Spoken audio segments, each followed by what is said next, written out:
Shalom, puji Tuhan Bapak Ibu Saudara yang dikasihi Tuhan. Renungan firman Tuhan hari ini adalah dengan judul Masih Ada Kesempatan. Saya akan membacakan dari Injil Lukas pasal yang ke-13 ayat 6 sampai ayat yang ke-9. Perumpamaan tentang pohon ara yang tidak berbuah. Lalu Yesus mengatakan perumpamaan ini. Seorang mempunyai kebun ara yang tumbuh di kebun anggurnya, dan ia datang untuk mencari buah pada pohon itu, tetapi ia tidak menemukannya. Lalu ia berkata kepada pengurus kebun anggur itu, "Sudah 3 tahun aku datang mencari buah pada pohon ara ini, dan aku tidak menemukannya. Tebanglah pohon ini. Untuk apa ia hidup di tanah ini dengan percuma?" Jawab orang itu, "Tuan, biarkanlah dia tumbuh tahun ini lagi. Aku akan mencangkul tanah sekelilingnya dan memberi pupuk kepadanya. Mungkin tahun depan ia berbuah, jika tidak, tebanglah ia." Pohon ara adalah pohon asli Palestina. Pohon ara, pohon zaitun, pohon anggur adalah pohon buah-buahan utama di Israel dan banyak dipakai oleh Yesus dalam pengajarannya. Nah, apa yang kita baca tadi adalah pohon ara yang tidak berbuah yang dijumpai oleh Yesus ya, ketika mungkin Yesus dalam sebuah perjalanan dia melihat pohon ara yang tidak berbuah. Pohon ara ini sesungguhnya pohon yang mudah untuk ditanam. Dia tidak memerlukan banyak perawatan seperti pohon anggur. Dan umumnya pohon ara ini dapat berbuah sepanjang hampir sepanjang tahun, kurang lebih 10 bulan. Pohon ara ini bisa berbuah dan umumnya berbuah lebat. Dan ada penelitian yang mengatakan bahwa pohon ara ini umumnya berbuah dulu baru berdaun. Nah, Tuhan Yesus melihat pohon ara itu tidak berbuah dan dikatakan bahwa pengurus kebun anggur itu sudah menanam pohon itu selama 3 tahun, karena Yesus mengatakan sudah 3 tahun aku datang mencari buah pada pohon ara ini. Saudara dikasihi Tuhan, di dalam kehidupan bangsa Israel, Tuhan Yesus Allah itu memberikan hukum Taurat, pengajaran baik dalam segi moral ya, di dalam segi tradisi, di dalam kehidupan bermasyarakat, di dalam kehidupan ibadah mereka, bahkan sampai di dalam hal kehidupan perekonomian mereka dalam bercocok tanam ya, di dalam mereka beternak ya. Di dalam kitab Imamat itu Tuhan itu memberikan aturan kepada bangsa Israel ketika mereka sudah masuk ke tanah perjanjian. Sebelumnya di padang gurun mereka tidak bisa menanam apa-apa karena mereka dalam perjalanan. Nah, sesudah masuk ke tanah perjanjian, Tuhan memberikan peraturan. Kalau mereka menanam satu pohon buah, maka 3 tahun pertama sejak pohon itu ditanam itu tidak bisa diharapkan buahnya. Nah, kalaupun berbuah, buahnya tidak boleh diambil. Baru pada tahun keempat pohon itu berbuah, itu pun belum boleh dipanen untuk diri sendiri, tetapi dipanen untuk dipersembahkan kepada Tuhan. Baru pada tahun kelima mereka boleh menikmatinya. Dan biasanya pohon ara ini pohon yang sangat gampang perawatannya dan gampang untuk berbuah. Dan pohon ara itu dikatakan ditanam di tengah-tengah kebun anggur. Jadi ya dimanapun dia bisa bertumbuh, bahkan di tanah berbatu-batu pun dia bisa berbuah, bertumbuh dan berbuah.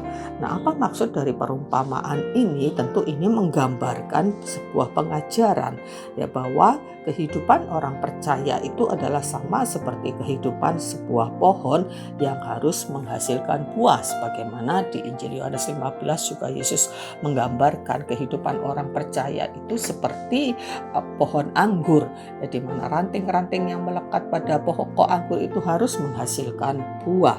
Nah, ada banyak buah yang perlu dihasilkan di dalam kehidupan orang percaya, adalah buah-buah pertobatan, ya, buah-buah kebenaran, buah buah roh, kemudian buah pelayanan. Ya, bagi Rasul Paulus, buah pelayanannya itu adalah jiwa-jiwa ya yang dimenangkannya.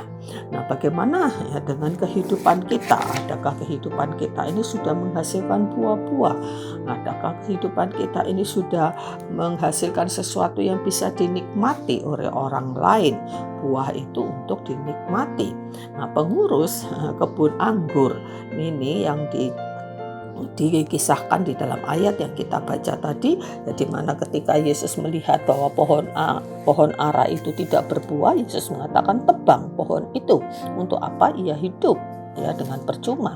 Lalu pengurus atau yang mungkin memelihara kebun itu berkata, Tuhan, biarkanlah dia tumbuh tahun ini, akan mencangkul tanah sekelilingnya dan memberi pupuk kepadanya. Mungkin tahun depan ia berbuah, jika tidak, tebanglah ia.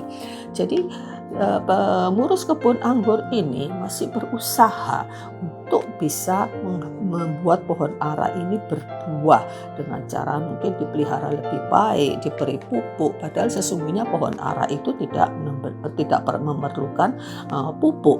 Nah, jadi rinduan dari pengurus ara ini untuk bisa pohon ara ini menghasilkan buah ya. Dan memang kisah ini sepertinya belum selesai. Tidak tahu akhirnya bagaimana dengan pohon ara ini setelah diberi kesempatan 1 tahun lagi, tidak dikisahkan.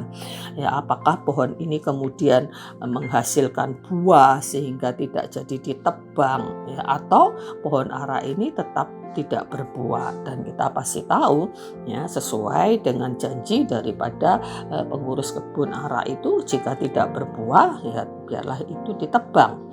Jadi biarlah kisah ini memberikan satu pelajaran kepada kita untuk bagaimana kehidupan kita ini harus menghasilkan buah. Ya, harus untuk itu mungkin kita seperti pohon anggur yang perlu dipelihara, perlu dirantingi, perlu dibersihkan, perlu diberi pupuk. Ya, kalaupun itu diperlukan, saya percaya Tuhan itu akan menolong kita, akan mengusahakan atau akan membantu kita bagaimana kehidupan kita itu menghasilkan buah. Tapi yang terpenting adalah bagaimana kerinduan kita untuk menghasilkan buah.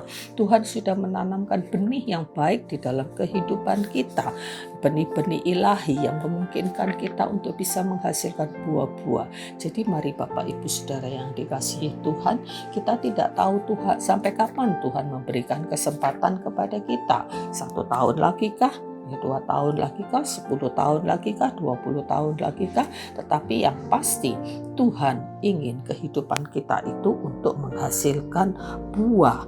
Di dalam Matius 3 ayat yang ke-10 dikatakan bahwa kapak itu sudah tersedia pada akar pohon, dan setiap pohon yang tidak menghasilkan buah yang baik pasti ditebang dan dibuang ke dalam api. Bapak Ibu yang dikasihi Tuhan, ayat ini mengingatkan kepada kita ya, jika kita menjadi pohon yang tidak menghasilkan buah, maka ada risiko yang harus kita tanggung ya. Dan buah yang dihasilkan pun itu harus buah yang baik.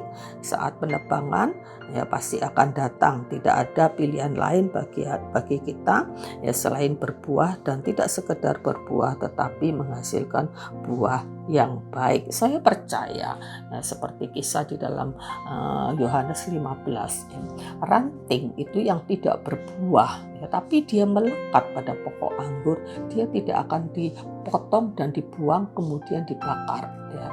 Tapi kalau dikatakan di sini kapak sudah tersedia di akar pohon ya, pohon yang tidak menghasilkan buah, ini pasti ya adalah kehidupan orang-orang yang memang orang itu tidak hidup di dalam Tuhan, seperti ranting yang tidak melekat kepada pokok anggur yang pasti tidak akan menghasilkan buah. Tetapi kita harus percaya bahwa kehidupan kita ini adalah kehidupan baru di dalam Tuhan yang sudah Tuhan menebus kita, melekatkan kita kepada Tuhan, mempersatukan kita dengan Kristus seperti ranting yang melekat pada pokok anggur, sehingga kehidupan kita ini sesungguhnya pasti bisa menghasilkan buah. Hanya saja mungkin Ya, kita tidak berusaha, kita tidak punya kerinduan, kita hidup tidak sesuai ya dengan kehendak Tuhan, dan kita hidup menurut keinginan kita sendiri sehingga kita tidak menghasilkan buah seperti yang Tuhan kehendaki. Tapi percayalah, jikalau kehidupan kita adalah orang-orang yang sudah dilahirkan baru, yang sudah melekat dengan Kristus, Tuhan akan berusaha dengan kuasa Roh Kudus-Nya. Dia akan menolong kita, dia akan memampukan kita, dia akan, kalau perlu, dia akan menegur, menghajar kita supaya kehidupan kita menjadi kehidupan yang berbuah bagi kemuliaan Tuhan. Dan percayalah bahwa saudara bisa, Bapak Ibu Saudara sekalian pasti bisa, jika Bapak Ibu Saudara sekalian sungguh-sungguh hidup melekat dengan Tuhan dan bergantung kepada pimpinan Roh Kudus. Amin. Tuhan Yesus memberkati. Mari kita berdoa. Terima kasih Tuhan atas kasih karunia Tuhan yang memberikan kepada kami kesempatan untuk kami bisa menghasilkan buah, dan kami mau hidup kami berbuah bagi kemuliaan Tuhan. Terpujilah Engkau Tuhan, dalam nama Yesus kami berdoa. Amin. Puji Tuhan.